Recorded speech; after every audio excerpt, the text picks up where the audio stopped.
Apéro spécial Playoff 2021. La conférence Est. Yes sir. Comme d'hab, comme toujours. On commence par l'Est. Comment ça va Alex? Bon, ça va bien. Écoute, franchement, début de playoff, franchement kiffant. On est particulièrement gâtés pour ce début de playoff 2021. Ça joue bien.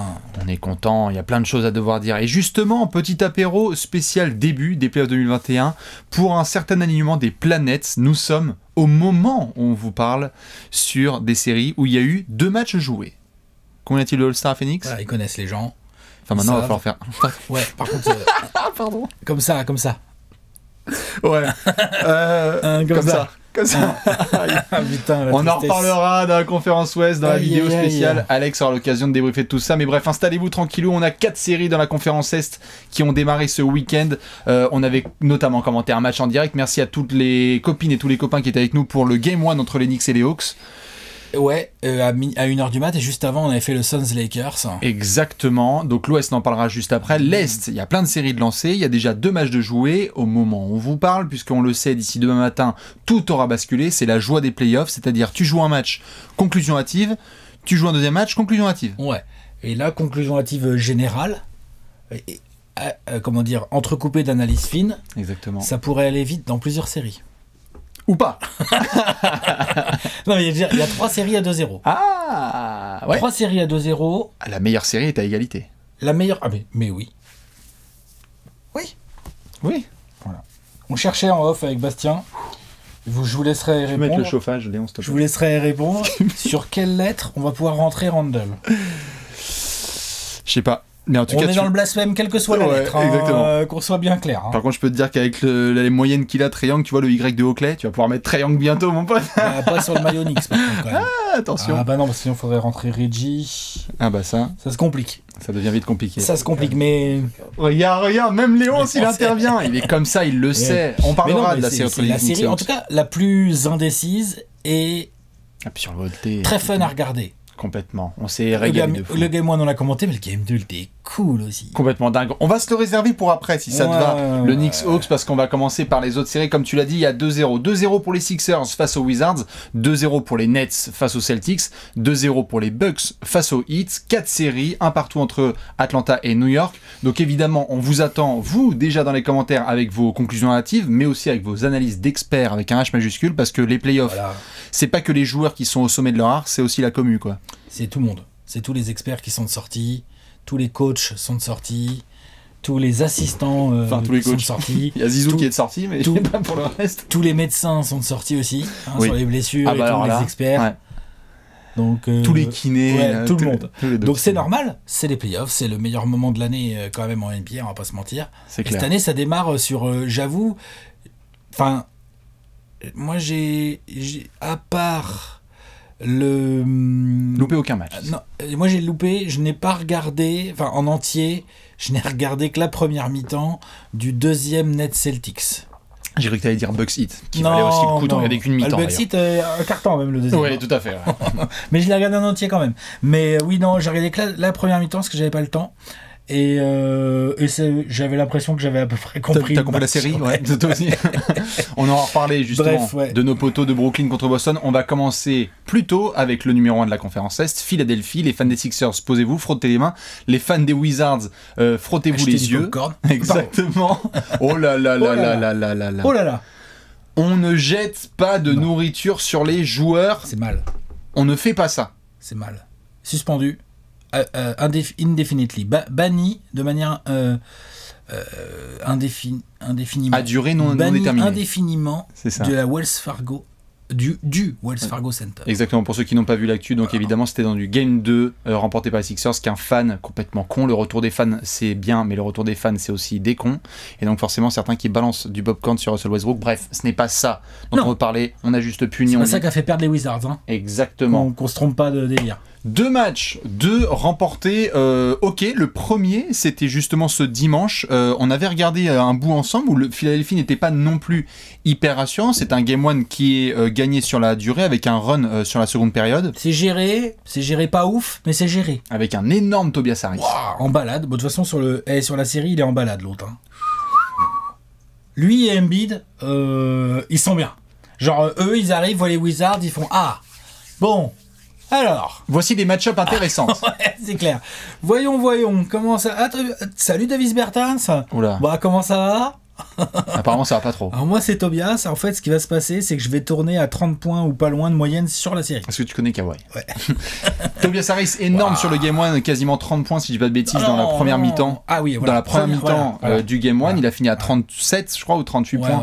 Record en carrière évidemment pour lui en playoff. Superbe performance de Tobias. Ils ont remporté le Game 1 aussi en faisant du gros run défensif. On avait un Ben Simmons qui est devenu un des premiers joueurs aussi à faire plus de 15 passes et 15 rebonds sur le même match en faisant une grosse défense sur Bradley Beal. Ben Simmons il est en triple-double de moyenne sur les 2 premiers matchs. C'est que 2 matchs mais il est en triple-double. Ouais, je suis content que tu le mentionnes parce que tu vois on dit en effet que Tobias et Joel Embiid ils voient les match-up, ils se disent ouais trop bien. T'as un Ben Simmons il fait un début de série le salaud. Ouais, puis j'ai bien aimé ces déclarations là où on le commentait alors vous êtes sur Bradley Beal, il a mis 33 points là dans le game 2 et donc Ben Simmons assez humble pour une fois.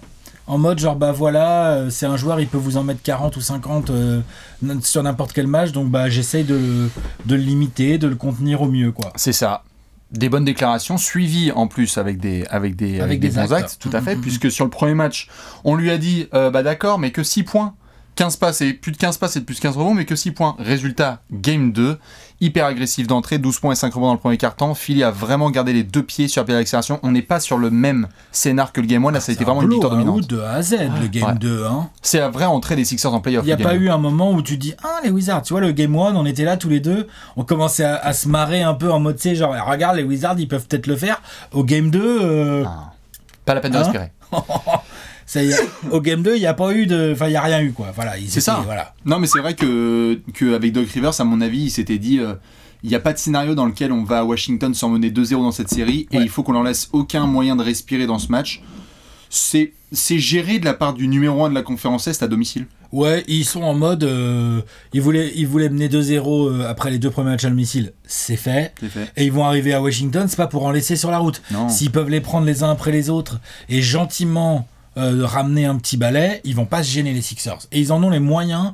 Quand tu vois la physionomie des 2 premiers matchs, ils en ont les moyens. Ouais, clairement. Après, on le sait évidemment côté Washington, beaucoup de choses aussi à dire parce que évidemment, on en vient souvent au punchline de Scott Brooks, mais on peut dire aussi que Davis Bertans est recherché.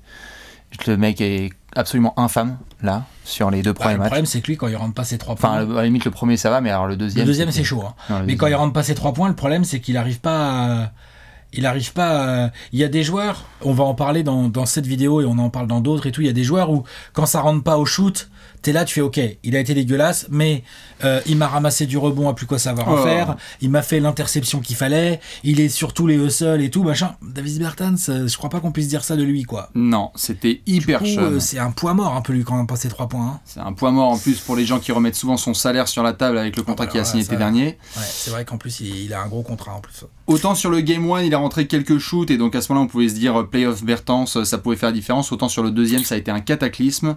Donc quand tu sais que déjà tu devais faire... C'est une cible quoi, c'est une cible. Exactement, tu devais faire sans Thomas Bryant, tu devais faire sans Deni Avdija, tu devais certes profiter de ce run là du play-in tournament dont on avait parlé pour essayer de voir si Washington pouvait créer la surprise à Philly. En soi, l'opportunité, en fait, la fenêtre de tir, elle était vraiment dans le Game 1, mais ils l'ont pas saisi parce qu'il y a un moment où juste...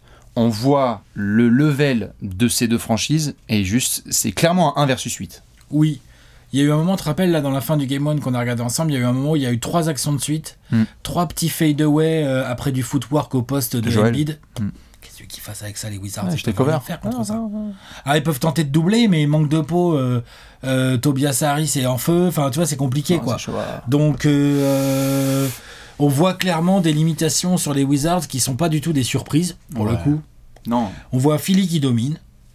C'est logique. Qui domine dans, honnêtement, à part peut-être le poste 2, ça domine tous les compartiments du jeu. Ça domine beaucoup, ouais. Ça domine fort. Après, tout à fait, il faut que les bancs, sur le Game 2, ça allait parce qu'il y a eu de la rotation, donc avec un tel avantage, certains ont pu scorer, mais à voir en déplacement comment le banc de Philly va pouvoir contribuer. Après, à Washington, de nous faire mentir, par exemple, comme disait, je me rappelle plus, je crois que c'est... mince, je me rappelle plus de son nom, gars. Un mec de The Athletic qui est sur Washington. Bref. Fred Katz. Oui, Fred Katz, exactement.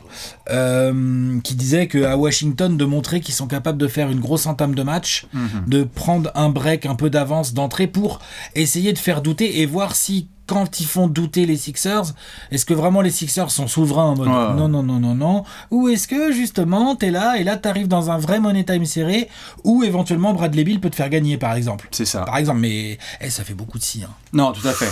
À la limite, la bonne nouvelle pour Washington, c'est que comme ils l'ont vu, c'était dans la deuxième mi-temps du Game 1 et surtout dans la première mi-temps du Game 2, Bradley Beal, la cuisse, y a-t-il un problème ? Non. Non, ça va. Il est peut-être pas à 100%, mais ça va. Ouais, c'est ça. Peut-être 24 points, je crois, en première mi-temps du Game 2. Il était complètement en feu. Donc, à domicile, devant leur public, Washington, avec un Bradley Beal qui est un petit peu motivé, tu peux avoir un match sur lequel ils font la différence, mais c'est vrai que quand tu cours après le score, comme ils l'ont fait là, tu peux pas contre Philly à Philly. Ils ont trop de points forts qui peuvent appuyer à tout moment offensivement, et en plus, ils ont une très bonne défense, Philly. Donc, si tu cours au score, après le score, Washington n'a pas les moyens, en fait... ni défensif ni offensif en fait de courir après le score contre Philly. Il faut qu'ils prennent de l'avance et qu'ils essayent de la garder le plus possible. Tout à fait. On en est là dans cette série. Après, évidemment, dans les gros joueurs, parce qu'on n'a pas parlé tant que ça, mais c'est vrai que, comme tu l'as dit, Joel Embiid, il a take-over sur la fin du match 1. Tout à fait. On a eu aussi dans le troisième quart-temps des grosses célébrations de Joel Embiid lorsqu'il y avait des N1 sur le Game 2 ou aussi des gros 3 points.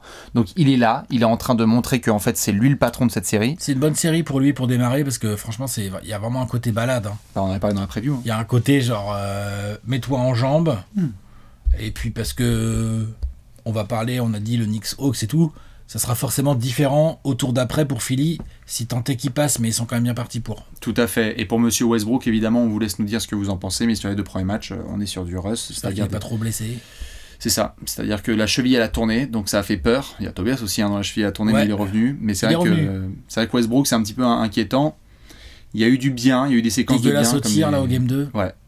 C'est du Westbrook dans le texte, hein. On a des moments vachement bien, il y a des moments où t'es là genre pourquoi il reste 22 secondes sur l'âge des 24 et il y a un tir à mi-distance. Ah ouais. Et puis avec cette équipe de Philly, on peut dire ce qu'on veut, mais enfin, ils ont vraiment des joueurs à mettre pour le faire chier, il y a des joueurs athlétiques qui réfléchissent bien, enfin... Tu vois. Beaucoup de très bonne orientation défensive des Sixers. Lorsqu'il faut forcer un peu Westbrook à prendre des mi-distances ou à lâcher la passe, justement, certains qui se marraient, une passe de Westbrook dans le public, etc. C'est aussi parce que cet étau dont tu parles de Ben Simmons, Matisse Thybulle, même du Danny Green. Les intérieurs intelligents qui font pas n'importe quoi. Et ouais. Tout, non, je suis d'accord. Ils les ont bien orientés, Westbrook et Beal, dans des situations un peu touchy, donc c'est géré. Philly, pour le moment, Alex, on va le faire pour chaque série. Notre prono, il ne change pas. Bah ouais, j'avais dit le sweep, moi je crois. Moi j'avais dû dire 4-1. Je crois que j'ai dit sweep, moi. Mais en tout cas, ça change pas par rapport au vainqueur de la série. Ça va pas bouger là. On reste là-dessus. Et attention, spoiler, ça pourrait être un thème sur les séries suivantes. C'est pour ça que j'en parlais au début, parce qu'il y a 3 séries à 2-0, et je sais pas par laquelle tu vas enchaîner. On va aller du côté de Brooklyn. Voilà, Nets Celtics. Plutôt, ouais. Série à 2-0. Tu sais que moi j'ai dit 4-1 pour les Nets, ça je me rappelle en pronostic. Ouais. Bon bah là, à l'instant T, aujourd'hui, t'es fan des Celtics, tu te dis, bon, allez, si on en prend un... On a réussi la saison. Ouais.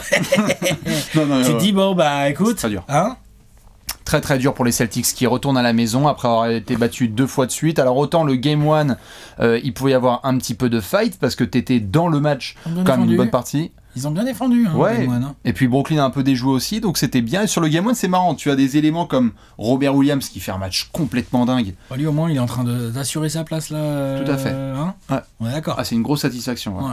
Ils sont vraiment très contents. Limite, c'est la grosse satisfaction. Ouais, parce que si tu m'en trouves d'autres, je veux bien, mais... Non, après, ce sont des... Non, côté Celtics, c'est compliqué, il faut reconnaître. Côté Celtics, c'est compliqué. Ce que je veux dire par là, c'est que à la limite, j'ai failli le tweeter en me disant genre, allez, on va peut-être pouvoir y aller sur la pointe des pieds, mais après, il me fait déjouer avec ses pourcentages, mais... Kemba est en forme, c'est-à-dire que même s'il y a des shoots qui rentrent pas, etc., au moins il essaye de se donner sur le terrain. J'essaie de le faire sans me marrer quand même, mais il essaye de provoquer ses passages en force, il essaye de crosser 2-3 gars. C'est pas un Kemba Walker qui traîne la patte, ça va. Evan a essayé de rentrer un peu dans la bouche de KD, Evan, etc. c'est pas si mal pour faire un peu de cocorico. Honnêtement, il a des pourcentages assez corrects. Genre, c'est pas, je viens d'arriver dans cette équipe et tout, genre, c'est pas le gars que tu vas mettre au bûcher en premier côté Celtics. Non. Sur le Game 1, tu le perds, alors que Brooklyn n'avait pas très bien joué, beaucoup trop d'isolation, évidemment. On sait aussi que le jeu de Brooklyn, avec les joueurs qu'ils ont, c'est bien de pouvoir jouer en iso avec KD, Kyrie, Harden. Les Celtics étaient prêts pour ça en plus. C'est ça, donc beaucoup de switch sur du Tristan Thompson, sur d'autres garçons, ils ont assez bien contenu. Tu perds parce qu'à un moment donné, en deuxième mi-temps, t'as KD et Kyrie qui sont juste... Et puis pendant ce temps-là, Tatum, il n'arrive pas à mettre un tir. Et Tatum n'arrivait pas à mettre un tir. Parce que le Game 1, si t'as un Tatum un peu en feu, comme on a pu le voir... t'es dedans. T'es là, en fait. Le Game 2, c'est une autre chanson. Mais le Game 1... le Game 1, t'es dedans, ouais. Si Tatum, il est pas à 5 ou 6 sur 20, je crois, il est 6 sur 20. Alors qu'il avait fait un bon début de match. Tout à fait. Donc si Tatum, il te rentre des tirs en deuxième mi-temps, des tirs qu'il est capable de mettre. Ouais. Il n'y a pas de problème, on sait, on connaît Jason Tatum. Tu vois, il y a 104, il y a 11 points d'écart à la fin, mais en fait, vraiment, c'est pas les mêmes matchs. Et je pense que ça a fait mal dans les têtes. Et je pense que Brooklyn aussi, ils avaient besoin de ce genre de petits matchs un peu, un peu accroché, c'est un grand mot, mais tu m'as compris, quoi. Genre, on teste un peu les os. Ils sont arrivés au deuxième match. Ils sont arrivés au deuxième, ça a fait extrêmement mal parce que tu t'es pris Joe Harris dans la bouche dès le premier quart-temps. C'est ça le problème. Où ça a rentré des shoots dans tous les sens. Il était complètement dingue. Blake Griffin aussi très bon. Ouais, et puis attends, KD, bizarrement, je suis pas très bien là. Je sais pas, j'ai pas son pourcentage, mais clairement à 3 points, il en a raté pas mal, je pense, par rapport à ses pourcentages à Monsieur Kevin Durant. Genre, je sais pas, ça se trouve, il est à 35%, peut-être même pas, peut-être moins de 35%. Bouh, voilà, il est mauvais. Par contre, dis donc, Kevin Durant, je l'attendais pas en mode défense comme ça là. C'est super. Pour les Nets, c'est de la bonne nouvelle ça. Complètement, on parle pas assez de l'implication. On avait discuté ensemble ce week-end du fait que les Nets sont souvent vus comme cette machine hyper huilée offensivement. Et en fait, quand tu vois l'implication défensive de KD, la communication, les rotations, tu as le sentiment que les Nets savent ce par quoi ils doivent passer pour justement défoncer l'adversaire. KD est énorme sur Jason Tatum. Il y a d'autres garçons qui viennent aussi. Bruce Brown qui vient en rotation. Jeff Green qui vient aussi. T'as vraiment un Game 2 où c'est l'armada des Nets qui montre à quel point ils sont au-dessus de celle de Boston, et donc c'est un blowout. C'est ça aussi. Ils sont au-dessus et ils le montrent sans trembler, quoi. Parce qu'ils ont des joueurs d'expérience. J'étais sur les stats là. C'est quand même fou, quoi. KD, il est qu'à 30% sur les 2 premiers matchs à 3 points. C'est pas renté. Kyrie, 27%. Et malgré ça, t'as la sensation quand tu regardes les matchs que genre bah voilà quoi. Non, bien sûr. Ils sont alors qu'ils shootent même pas très bien, quoi. Ça n'a pas été non plus une folie de la part des superstars, même sur le Game 1, même sur le Game 1, Harden n'est pas complètement dingo. Sur le Game 2, ce qui est intéressant, c'est qu'on a aussi ces espèces de quintettes façon Houston à l'ancienne, où ils ont du Nick Claxton qui sert de capella, ils ont du Jeff Green, du Bruce Brown, du Joe Harris, tous ces mecs-là qui sont autour de Harden pour faire de la création, et sanctionner quand lui il baisse l'épaule. Ils sont pas sur un Big Three qui a fait en effet un match à 92 points, tu sais, les trois, genre non, c'est à toi le tour, à moi le tour, à toi le tour. Peinard. Genre cruise control. Ouais, peut-être une des séries, je sais pas si c'est pour le moment l'équipe la plus impressionnante de toutes, mais en tout cas, c'est géré de ouf. Cruise control, Kevin Durant, il a 34 minutes par match. Non, c'est safe. Kyrie, il est entre 32-33, Harden entre 31-32. Ouais. C'est en train de se mettre en route gentiment. Ouais. J'ai hâte qu'ils aient un vrai défi en phase 2. Ouais. Je veux pas faire offense aux Celtics, mais on n'a pas parlé, mais pas de Jaylen Brown, ça fait mal. Pas de Jaylen Brown, quand tu démarres la série, se voit fort. C'est clair, quand tu démarres la série et que t'as pas de Jaylen Brown, c'est hyper pénalisant parce que sur plein de match-ups, qu'elles soient offensives ou défensives, tu sens son absence. Malgré les profondeurs d'effectifs, malgré les talents qui peuvent être là, il y a trop de différences. Surtout que, mauvaise nouvelle pour les Celtics, Brooklyn qui a encore une fois cette image de strass, de paillettes, de grosses cylindrées offensives, bah même quand ils mènent de 20 les mecs, ça se jette sur les ballons. Ça joue, hein. C'est-à-dire que les Bruce Brown et Landry Shamet et tout, ils ont la dalle. Les mecs ils ont la dalle alors qu'ils mènent de 25 points, ça c'est un très bon signe pour Steve Nash. C'est un bon signe sur le travail de Steve Nash global et sur ce que dégagent les Harden et les Kyrie et les KD en leadership. Non, c'est clair. Non, ça fonctionne bien. Après, je reste modéré sur Brooklyn parce que je considère que là, c'est pas un suffisamment gros test. Non. Ou en tout cas, à domicile, ils ont fait le taf et voyons voir à Boston ce que ça peut donner, mais t'as pas le sentiment que... Moi, le gros test sera en demi-de-conf a priori pour eux. Normalement, et attention à la marche. Bonjour le test. Parce qu'il y aura une petite différence. Il est éventuellement possible que les maillots soient plus ou moins de la même couleur, mais que par contre ça change d'ambiance. Ça change grave d'ambiance. Ouais, attention. Le meneur n'est pas pareil. Encore, c'est pas sûr, on verra pour la couleur des maillots. Tout à fait. Mais dans tous les cas, puisqu'on a fait d'un côté Brooklyn, évidemment, c'est géré, il n'y a pas de souci. En attendant de voir ce que Kyrie va pouvoir donner de retour à Boston depuis qu'il a quitté notamment le Massachusetts, où il a mis 2-3 déclats là gentils en mode on va essayer de se débrouiller en faisant attention à ce qu'il n'y ait pas des fans qui disent des bêtises. À mon avis, attention, Kyrie pourrait préchauffer aussi gentiment dans ce genre de rencontre pour envoyer un statement, tout simplement. Il y a tout simplement moyen que, genre au Game 3 ou au Game 4 ou les deux, Kyrie fasse non, les gars. TD Garden. J'ai 48 heures pour mettre 80 points. Et je vois pas Kyrie Warden lui faire ah non, t'exagères. Ouais, ou un mec de Boston vire ah non. Qui Marcus Smart, je t'arrête. Défense sur lui, chaf. Il est tellement dur individuellement que. C'est compliqué de défendre Kyrie en individuel. Trop compliqué, vu le niveau de confiance qu'il a en lui. Non, c'est juste le penchant côté Boston, parce qu'évidemment il y a des fans des Celtics qui sont un peu en PLS. On a mis la photo de Tatum parce qu'il s'est pris un doigt dans l'œil, il a dû sortir du game 2. Ah, le pauvre, il shoot trop mal. En plus, c'est vraiment une série pour l'instant. Les 2 premiers matchs, c'est l'enfer pour lui. Puis en face, ils sont malins, ils l'ont ciblé. Ils l'ont ciblé et tout. Bah, c'est normal, il n'y a pas de Jalen Brown, c'est plus facile. Mais c'est vrai, hein. Ouais, c'est jeté dans la gueule du loup. Là. Bah ouais. Puis c'est des briscards en face. Enfin, bref, il y a tout un truc. Ah, c'est dur pour Jason. C'est dur pour Tatum. Franchement. Mais bon, c'est la vie. Il va en passer par là. Voilà. Et s'il nous retourne une série pareille, c'est un truc de ouf. Oui, bah là, et franchement, c'est quasiment impossible. Là, faut qu'il mette 200 points en 48 heures. Ah, franchement, il va falloir qu'il envoie là. Pour Boston, tu as évidemment les classiques, retour au TD Garden, donc un petit peu de push de la maison. Peut-être ça va leur donner un coup de fouet parce que quand même l'intensité, d'accord, il manque Jalen Brown et tout, Kemba, mais dans l'angle global, il y a... Ah non, les Nets sont clairement une équipe où si tu essayes de rivaliser techniquement, lol. Non. Si tu mets pas de l'intensité un peu, du muscle et tout, hein, du mémé jaquet là-dedans, waouh. Bah ouais, bien sûr, bien sûr. Bah c'est ce qui fait qu'on s'était extasié devant le match de Robert Williams, qui fait que aussi certains ont dit putain, merci Tristan Thompson aussi de mettre des tartes un peu en bas, parce que quand on venait de le souligner, bah quand t'as une équipe qui mène de 20 points devant toi, mais qu'elle est la première à jeter sur les ballons, ça va pas. Ça c'est pas normal. C'est pas possible, il faut que les Marcus Smart et Tristan Thompson disent les gars, s'il faut mettre une flagrante quelque part ou balayer un mec pour que la série elle démarre vraiment, on y va. Ouais, les entames de match aussi, je veux bien que les Celtics soient concentrés d'entames de match en fait, dedans, tout de suite. Parce qu'en fait, contre ces Nets-là... Ah, t'as pas le temps. Tu fais quoi Enfin, je veux dire, quand t'es mené, c'est quoi après? Faut marquer plus qu'eux. Faire plus de panier que vous. Genre, c'est chaud, quoi. Surtout qu'en effet, comme tu l'as vu sur le Game 2, tu dis, ok les gars, on a bien gardé KD, Kyrie Harden, mais Joe Harris a 16 Mince points. Alors, ouais. C'est horrible. Ouais, non, c'est compliqué. On ne touche pas au pronostic? Non. 2-0 Nets, je pense que ça va être une série qui va aller vite, moi. Clairement, je maintiens. Je pose quand même la question aux gens qui nous écoutent en faisant de la vaisselle ou posés dans leur canapé tranquillou. Sweep ou pas sweep? Est-ce que Brooklyn rejoue son prochain match de play-off à domicile en demi-finale? Je dis pas que ce serait la honte, quoi que ce soit pour Boston. On connaît le contexte. Les mecs qui perdent Jalen Brown, c'est dur. Tatum, il a J'aimerais bien en prendre un petit, quand même, à la maison, là. Allez, ils en arrachent un petit, les Celtics. Pareil, on reste sur le 4-1. Ouais, ils en arrachent un petit. Allez. On y croit. Evan. On y croit. On va y penser très fort. On en parle. On va y penser très très fort.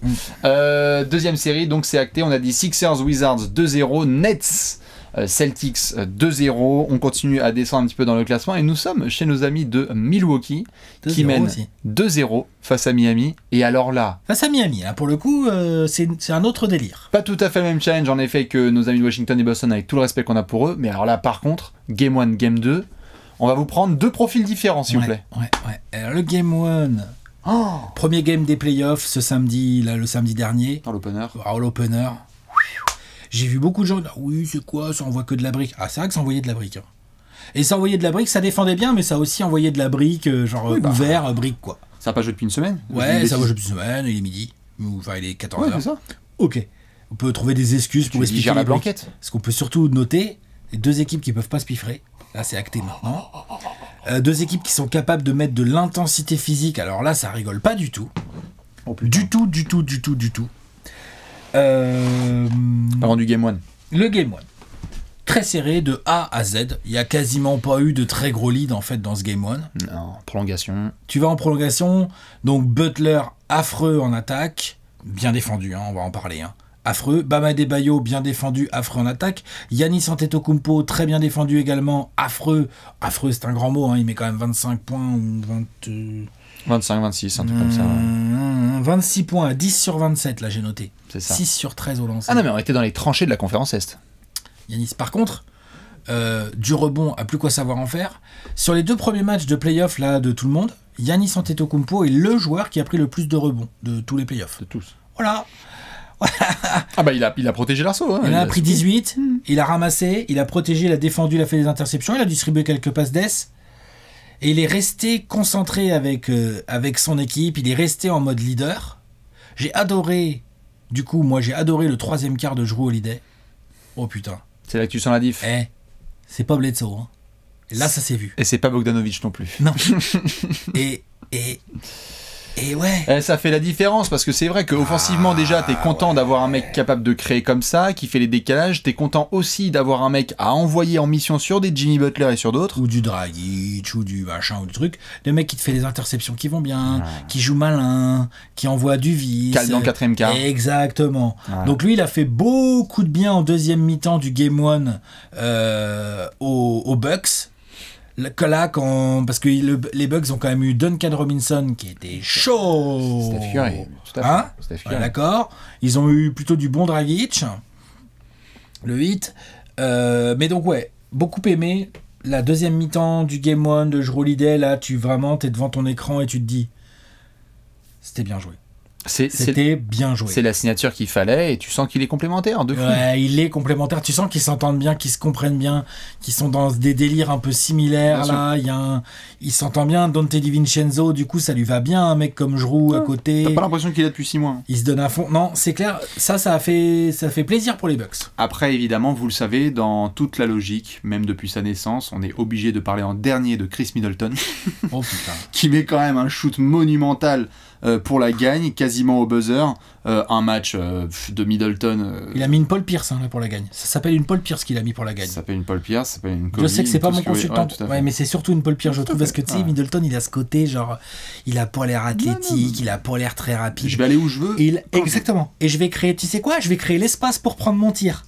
Et tu vas avoir la main dans ma gueule, mais en fait, je m'en fiche. Tu vas même peut-être toucher la balle. Ouais, c'est ça, exactement. Tu vas peut-être les comme ça. Mais par contre. Hein. Ouais, mais en fait, voilà, ça dépend pas de toi s'il rentre, ça dépend que de lui. Et il l'a mis. Et voilà, et en fait, c'est quand même une sacrée bascule, je pense. On en reparlera, on verra comment cette série va évoluer. Ouais. Quand tu vois la physionomie du Game 2 derrière, tout à fait. Tu sens que le Game 1, il a fait du bien dans les têtes, quoi. C'est clair. C'était le samedi soir en opener. Milwaukee, celui-là, ça aurait fait très mal, et c'est justement ce qu'on se disait quand on s'était vu juste avant de commenter le match, c'est que Miami donne le sentiment que tu aurais dû remporter ce Game 1. C'était vraiment là que la fenêtre était la plus ouverte parce que tu avais réussi à bien contenir Giannis, à ne pas te prendre le tsunami dont on va parler après. Butler tout cracra, t'es complètement dans le match quand même. Ouais, t'étais dans un match typique du Heat face aux Bucks en fait, où tu te dis, ok, bon, certes, on a des gars sur lesquels on peut pas trop compter, mais on va trouver un moyen de s'en sortir. T'as le shoot de Middleton qui rentre, ça fait super mal, et derrière, bah, moralement, et physiquement, et techniquement, et athlétiquement, bah, le Game 2... Et voilà, et en fait, derrière, ce qui s'est passé, c'est que tu as un Heat qui, donc, comme tu viens de le dire, accuse un peu le coup moralement du Game 1, ce qui est normal, et qui redémarre sur des bases techniques un peu faiblardes, comme le Game 1. Il y a un Butler qui a du mal à scorer, la défense de Milwaukee, il faut bien le souligner, PJ Tucker et Jrue Holiday, parce que j'ai pas mentionné encore PJ Tucker, ça se voit pas beaucoup, hein, mais en fait, c'est du bon travail. En fait, ça défend bien mieux les extérieurs que l'année dernière. DiVincenzo et tout, et donc ça oblige Butler, il a eu quelques lancers mais il en a moins, il peut moins se les créer, et il est obligé de shooter un peu dans le périmètre ou à 3 points, il est capable d'en mettre un Jimmy, hein, mais c'est quand même pas son strong suit comme on dit. Tout à fait.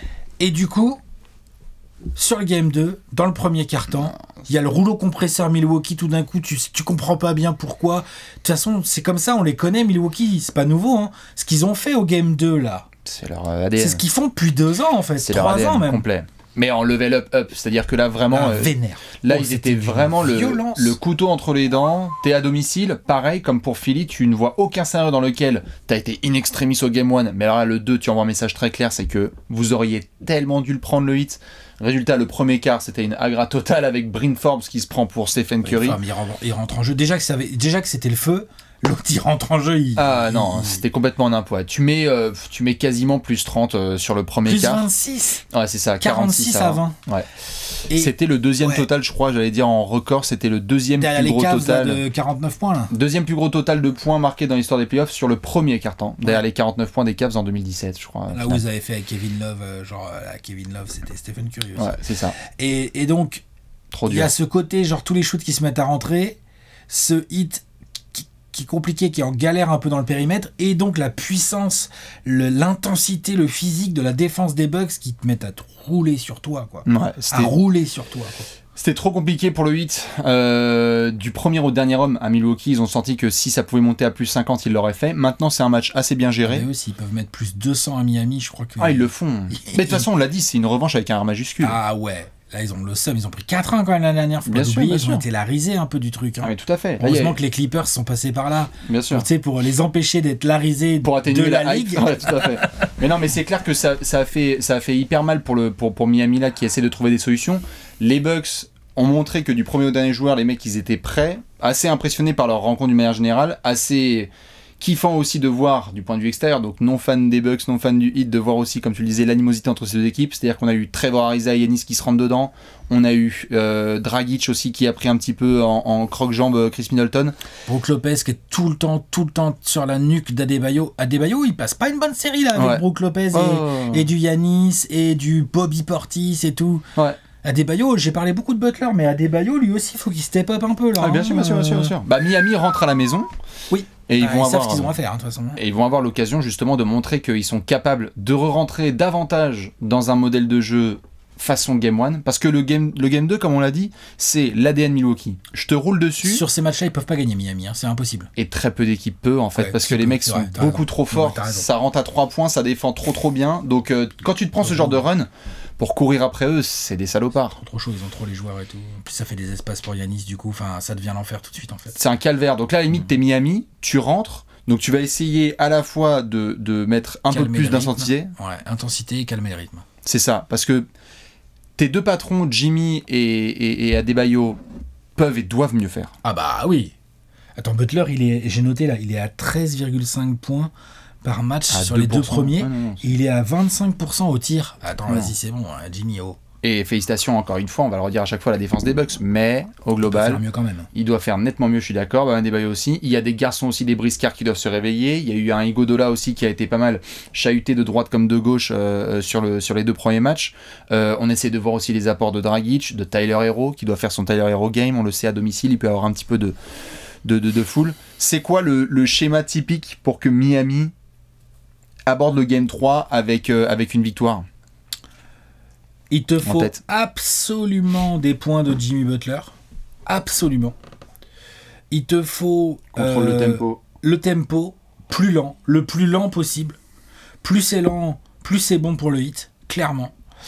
Ça leur permet de mettre leur défense en place. Ce qui s'est passé dans le Game 2 aussi, c'est aussi pour ça que c'est un massacre. C'est parce que ça commence tellement en mode rouleau compresseur que le côté genre entonnoir installé pour Giannis, ils n'ont pas le temps de le mettre en place. Et alors là, c'est la régalade totale pour Giannis et pour tous ses petits copains. Bien sûr. Donc ça, ils peuvent pas se permettre. Donc le tempo, plus intense, plus de tempo, ça fait beaucoup. Hein. Des shoots qui rentrent aussi pour Butler, pas que Duncan Robinson et Dragic qui arrivent à scorer, quoi. Ils ont besoin des points de Butler, ils ont besoin que Butler fasse mal à la défense. Je sais pas, ils ont besoin que Butler mette Middleton en fall trouble, j'en sais rien, tu vois, quelque chose, quoi, tu vois, genre, parce que là, ils ont en face d'eux une équipe qui va arriver à Miami, genre, clairement, c'est sûr, je dis pas qu'ils vont y arriver du tout, hein, je dis c'est sûr, le mojo, là, ce qui se dit chez les Bucks, et on revient à la maison, il n'y a pas de match, la demi-finale elle démarre à Milwaukee. Genre, tu vois, le prochain match à la maison, c'est une demi-finale. Et ils le savent. Non, ce sera pas Milwaukee du coup, mais tout à fait. Tu vois, c'est clair que tu m'as compris. Bien sûr, c'est clair genre, que si t'es Milwaukee... c'est pied sur accélérateur. Ah mais bien sûr. De toute façon, tu le sais, que si tu peux mener et mettre un écart... même si tu mènes de 15 points, Miami n'est pas non plus le genre d'équipe qui va mettre des runs. On a parlé dans la preview du fait que cette saison aussi du 8, ça allait mieux sur la deuxième partie de saison régulière, mais que c'était pas la même attaque transcendante que celle de la saison passée. Donc même si ça allait mieux sur la seconde partie de saison, parce qu'il faut le souligner, ça allait mieux. Ça reste quand même une équipe où si Milwaukee peut leur faire mal, ils vont y aller. Je crois que Jimmy essaie de boire à côté. Là, ça c'est ou Butler ou Adebayo. Ou Spoelstra. Mais non, mais par contre, là où tu soulignes un point, c'est qu'à mon avis, Milwaukee, en effet, ils se disent ok, le game 3, là, si on leur met ça, je pense que même sur le game 4, Miami, ils vont être trop dans les pommes, quoi. Ils vont se dire putain, les mecs, on peut rien faire. Là, si tu fais mal vraiment au game 3. Alors que Miami aussi, ils gagnent et qu'ils sont à 2-1. On va tout de suite, on va dire ah ça y est, Miami est dans sa série. Un vrai test pour les Bucks. Et tout de suite le côté Bucks, on va voir Budenholzer qui va commencer à trembler sur ses rotations et tout. Tu vois, genre les Bucks, c'est sûr, ils arrivent là à South Beach, c'est pas pour goûter les mojitos là. Non, bien sûr. Ça c'est clair et net. Hein. Non. Les mojitos, ils en ont rien à battre. Hein. Ils les enferment tous dans leur chambre. Claquettes chaussettes à l'hôtel, ils sont prêts à jouer quoi. Ils font des pompes dans leur chambre. Quoi. Branchés avec l'iPad, regarde les rotations, regarde les rotations. Ah c'est clair. Et puis croyez-moi, ça écoute pas du piano. Hein. Non. Ça c'est sûr et certain. Et non, c'est vrai. Hein. Non, bien sûr. Ça écoute du Exhibit là, je te le dis. À fond la caisse. Bah tout à fait. Ou même du ACDC. T'inquiète même pas. Du ACDC. Il y a un aspect, à mon avis, aussi à surveiller. Et je pense qu'on en a vu un peu les prémices là sur le game 2. Typiquement entre le lien du game 2 et le tempo du game 1, c'est à Miami, t'as Ariza, Butler, Adebayo, Haslem, Iguodala. Il y a des mecs quand même. Ah, il y a du caractère. Il y a du caractère. Il y a du daron qu'on a vu d'autres. On est d'accord. Et ce que je veux dire par là, c'est que je serais pas étonné qu'il y ait une mandale qui parte. Ouais. Et j'ai bien hâte de voir comment Milwaukee doit réagir. Parce qu'on a vu dans l'histoire de la NBA des équipes comme ça qui viennent à la dure, tu vois, qui disent on va vous rentrer dedans. Mais au moment où tu te prends la tarte, il y en a qui soit justement se redressent, font comme ça et ça repart. Et ça, c'est les grandes équipes. Ouais. Comme on l'a vu par le passé avec Bulls, Pistons, etc. Et t'as aussi les équipes qui disent genre merde, comment ça? Et en fait, l'équipe d'en face commence à prendre confiance parce que le public te pousse. Donc je serais pas étonné de voir un Spoelstra aussi ou des leaders de Miami qui disent les gars, si Giannis, la prochaine pénétration, vous le marave. Ouais. C'est là que t'es content d'avoir des Jrue Holiday dans ton équipe. Bien sûr. Aussi. Et PJ Tucker aussi. Parce que PJ Tucker, il va arriver à faire mec, la prochaine fois que tu fais ça, je te démonte. Et attention, PJ Tucker, dans un petit couloir étroit, il est relou. Il est très relou. Ouais. Il a pas peur de Iguodala ou de. Non. Ou de Bam Adebayo, tu sais ce que je veux dire. C'est ça aussi le problème pour le Heat, c'est que t'as raison, il y a possibilité de tenter ça, sauf qu'en face, ils ont gagné en toughness de ouf. C'est des Golgoth en face. Hein. Autant, tu vois ce que je veux dire, c'est. Autant. C'est pas les Celtics, sans leur faire offense. Enfin, tu vois, il y a un côté école primaire avec les Celtics de Brad Stevens, un peu en mode youpi, you tralala, mais là, c'est vrai que. Giannis, l'autre, il y a 15 ans, il vendait des briquets sur le port d'Athènes, tout le monde connaît la story. Non, je sais pas s'il va craquer au premier coup de coude, en fait. C'est pas sûr, tu vois. En fait, Miami l'a testé. Tout à fait. Miami l'a testé dernière et ils ont vu que, putain, parfois le côté un peu gentillet pouvait être tendu, mais je crois qu'en effet, sur les derniers mois, ils ont fait un tel travail de vouloir se renforcer mentalement que même si on se marre à chaque fois en voyant Jrue Holiday parce qu'il a un jeu qui donne un côté un peu smooth, etc. Il est physique, hein, Jrue Holiday. Ouais, et puis il a un mindset de. Enfin, demande à Lillard. Il est relou, quoi. Il y a des match-ups où il les prend personnellement. Ouais. PJ Tucker, ça a rajouté aussi un côté un peu tête de gardien de prison. Moi, je répète, j'ai beaucoup aimé le match 1 de Brook Lopez. Oui. L'autre, moi, j'aime bien ce qu'il fait. Hein. Il fait chier avec sa taille, là. Ah, bien sûr. Pas vraiment, tu vois. Il fight back, Milwaukee. Donc, c'est un angle pour le Heat, mais ils vont pas pouvoir miser que là-dessus. Non. Il va falloir jouer mieux au basket. Évidemment. C'est obligatoire. C'est pour ça que, comme tu le disais, plus de points de Butler, plus de points aussi d'Adebayo, plus de défense aussi, juste une meilleure approche et un contrôle de la rencontre, mais ce qui montre aussi le niveau de ces Bucks-là. Il y a du taf, hein. Ouais, le Heat, là, ils sont devant une vraie situation. Ça va être... le Game 3, là, il va être intéressant de ouf. Exactement. On regardera ça sur le pronostic. Ça bouge pas? Oh bah... Moi, j'avais dit 4-3 Bucks. Ouais. Moi, j'avais dit 4-2 et je reste sur 4-2. Clairement, là, vu la physionomie des deux premiers matchs... c'est tout à fait le genre de série où je pourrais me risquer à dire qu'en fait si le Heat en gagne un là, le Heat est dans la merde là pour moi. Ils sont dans la merde vraiment. Et je m'attendais plutôt à un Heat genre tu vois c'est un 2-0 qui pue je trouve. Ah c'est un 2-0. Tu vois il y a le bon 2-0 et il y a le mauvais 2-0 vraiment. Là c'est un très mauvais 2-0. Tout à fait et ça pourrait être inversé d'ailleurs. Ça pourrait être le game 1 qui est une orgie totale et le 2 t'as serré un petit peu plus la ceinture, donc tu te dis genre on a trouvé la méthode. Là la continuité elle est dégueulasse pour les Heat. C'est pas le bon sens. Ils ont perdu un premier match où ils auraient vraiment pu, et ils ont pris une rouste monumentale qui a forcément mis de la confiance et de la niaque dans les têtes de Milwaukee, tu vois. Tout à fait. Ils vont être plus durs à prendre maintenant. Tout à fait. Encore plus durs, parce Après, qu'ils étaient déjà durs. Bien sûr. Après, on le sait, les fans du hit vont nous dire aussi que voilà, quand tu te prends 35 points dans la bouche, tu reviens en étant déter. Ouais, oui. c'est vrai. Et ils ont les joueurs pour, on est d'accord, mais en face, bah voilà quoi. C'est New Day. C'est pas les pieds nickelés en face. Exactement. Bucks, Heat, 2-0. Dites-nous évidemment ce que vous voyez pour le reste de la série. On termine évidemment avec le main event entre les Hawks et les Knicks. Un partout dans cette série extraordinaire.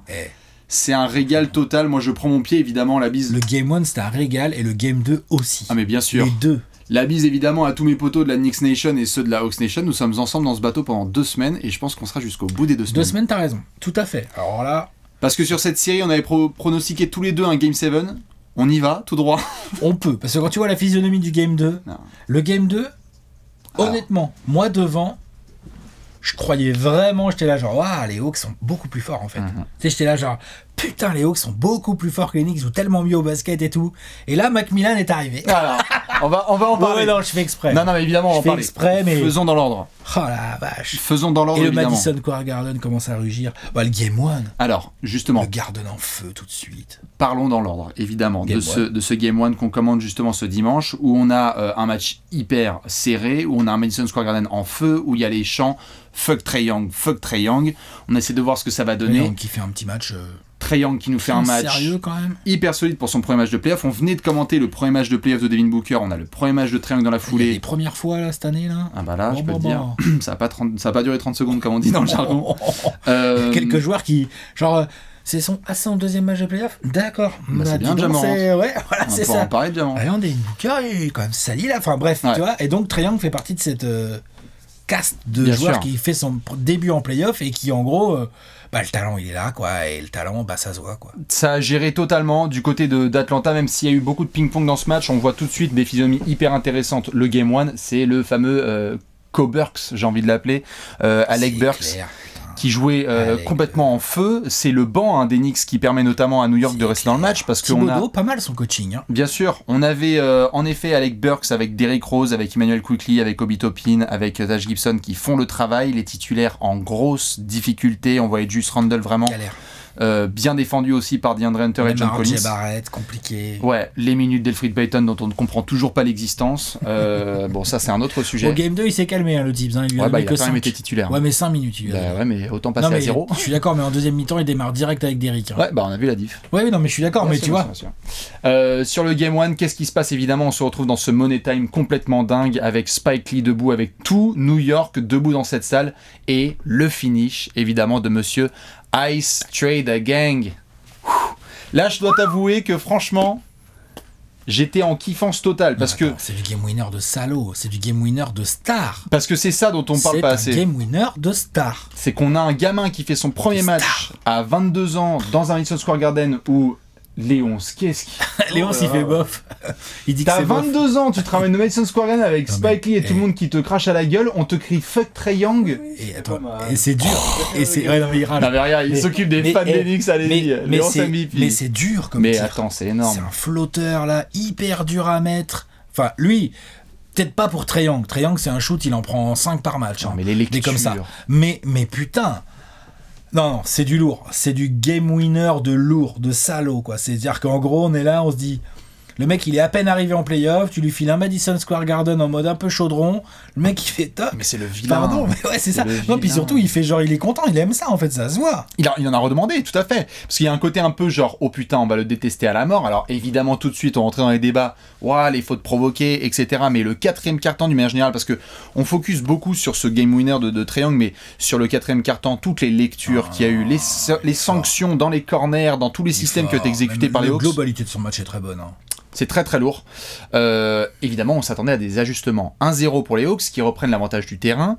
Tu te ramènes au Game 2. On savait, Tom Thibodeau l'avait annoncé, que on vous réserve 2-3 surprises, mais d'avoir une couverture différente sur Trae Young. On voit aussi que les Knicks ont besoin de se relancer avec d'autres joueurs. Ça a été hyper compliqué pour New York sur la première mi-temps. Première mi-temps pas belle de New York. Horrible offensivement. Avec des Hawks qui continuent à bien attaquer et tout. Et alors Trae Young pareil en première mi-temps, en nom de Dieu. Sale. Mm-hmm. Et puis il y a ce troisième quart-temps là. Où, au fur et à mesure du troisième quart-temps, le hustle new-yorkais commence un peu à... Ouais. à payer, à faire rugir, et puis les Hawks commencent à rater du tir ouvert. Les Knicks ont plutôt bien défendu, mais les Hawks ont raté des shoots à 3 points. Grave mettre. Bien sûr. Grave mettre. Et puis il y a Reggie Bullock, quoi. Reggie Bullock, quoi. Derrick Rose, quoi. Genre, tu sais la faute là qu'il fait là, en contre-attaque sur DeAndre Hunter, c'est une sale faute, hein. Une faute de New-Yorkais. C'est la faute dont on parlait pour le hit, typiquement. Il fait ça, derrière il met un énorme 3 points. Tu vois, genre le mec en 10 secondes il est devenu, genre je suis sûr Spike Lee était là, bon je vais prendre son maillot. Tu vois, genre, bien sûr. T'es là, tu fais putain. Il a mis un coup de Hunter au passage, putain quel match 2 lui pour le coup. Ah bah oui, non mais de toute façon il avait été envoyé en mission, on en parlait dans la preview, parce il taffe bien. Hein. Il est annoncé parmi les facteurs X de cette série, et notamment défensivement sur Randle. Et en attaque aussi, il doit rentrer des gros 3 points. En plus là il avait un rôle évidemment plus gros parce que John Collins prend 3 fautes en 3 minutes. Donc ça faisait beaucoup plus de minutes pour lui. Atlanta gère la première mi-temps, tu te dis il y a le momentum, on parle à la mi-temps justement, et moi je me souviens, on en discutait avec les fans new-yorkais sur les réseaux sociaux de putain la déception, il y a des fans new-yorkais qui sont là genre merde, ça rugit, mais les joueurs sont pas là, et il y a au centre de tout ça, cette vraie question, que se passe-t-il avec Julius Randle qui est pétrifié sur le terrain, c'est-à-dire manque d'agressivité, pas du tout le même Julius Randle qui rentre pas les tirs, qui même hésite à prendre les tirs, alors qu'il vient de recevoir son trophée de meilleure progression de l'année. On se dit merde, où est Magaté, quoi? Où est le Julius qui nous a régalé tout au long de la saison? C'est clair. Il a trouvé quelques tirs importants dans le troisième quart. Ouais. Bien sûr, il y a eu du 3 points qui est rentré. Même c'est pas un beau match offensif de la part de Julius Randle, attention. Hein.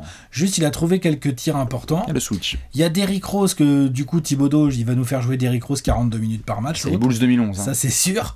Et bon, il a dit, voilà, ça marche, donc vas-y. Bah, Taj Gibson et Derrick Rose. On y va. N'empêche que Taj Gibson. Ah bah, bien sûr. Bah, ça se voit moins dans les stats. Hein. Clairement, vous regardez la box score du bon, Taj Gibson. Ah non, mais quand il est sur le terrain, Nerlens Noel, il est en galère dans cette série. Taj Gibson, il fait grave le taf. En plus, il fait du bien à Randle en termes de sérénité, de discours et tout. Mais c'est le daron, hein, typiquement, New-Yorkais qui était là pour faire ça. Du coup, à mi-troisième quart, là, t'as Phoenix qui commence à se mettre en route. T'as le Garden qui comprend que ça se met en route. Ça commence à rugir, ça revient. Quand ils sont revenus à égalité, genre, je crois, c'est 72-72 à quoi 2 minutes et quelques de la fin du troisième quart.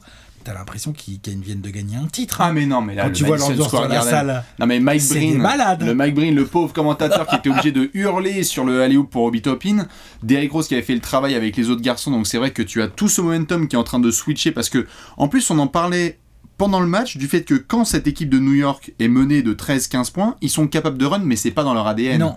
C'est une équipe qui construit ses victoires, et là ils le font. Ils poussent. Tu parlais de Taj Gibson, Nerlens Noel s'était fait mal à la cheville, donc forcément on essayait de savoir s'il allait être présent sur le Game 2. Et après tu as évidemment l'artiste principal de ce Game 2 qui entre en scène, Nate McMillan. Où là je peux vous dire qu'il y a une tasse qui est partie. Allez-y les remplaçants. Non mais restez sur le terrain les remplaçants, tranquille les Knicks. Non mais ça crie mais c'est rien. Ça crie mais c'est rien. Profitez du sel là. Moi j'avais du sel mais jusqu'aux narines.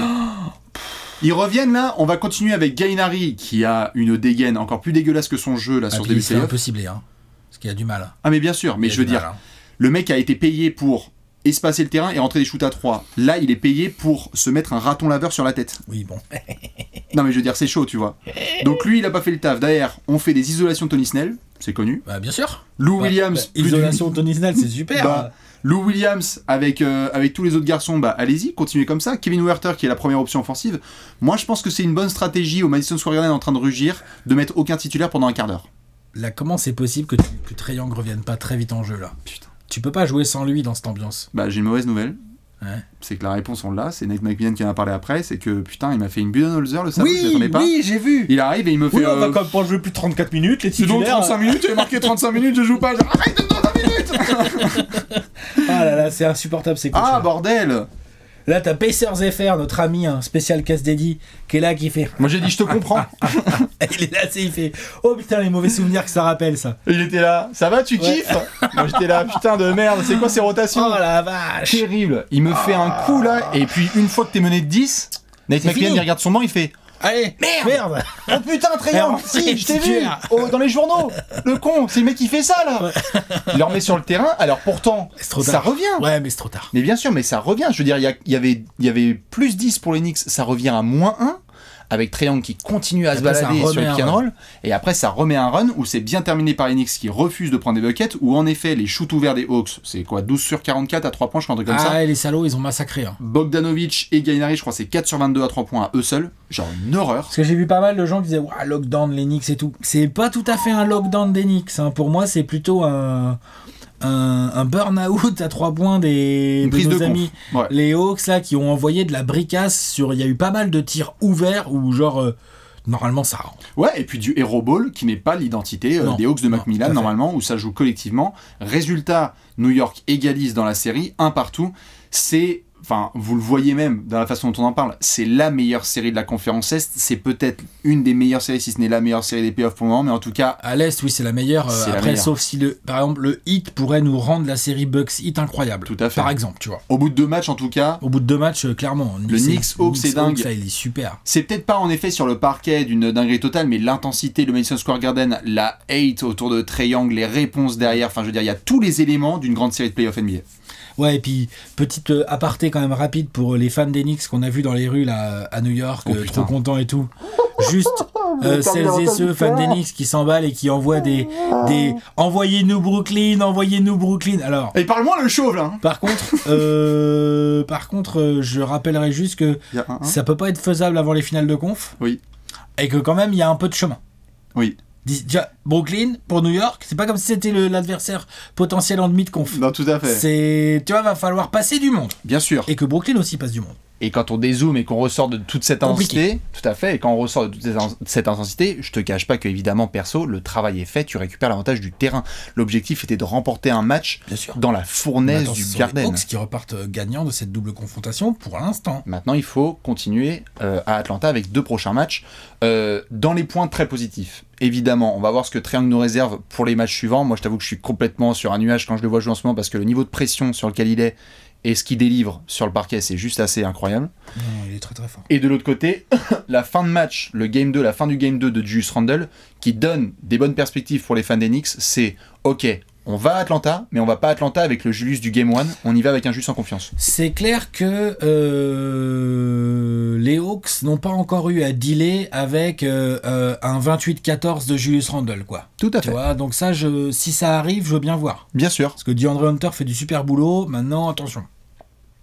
Ah oui, non, on va voir en effet comment ça se passe. Évidemment, sur le match prochain, on a les 2 prochains à Atlanta. Sur la série, tu changes pas ton pronostic 4-3 Knicks. Oui, 4-3 Knicks, donc non, ça bouge pas, ça on est bien. Bien sûr. Bah, donnez-moi donnez-moi un Game 7 au Garden de ce petite chose. Là, moi, j'avais dit...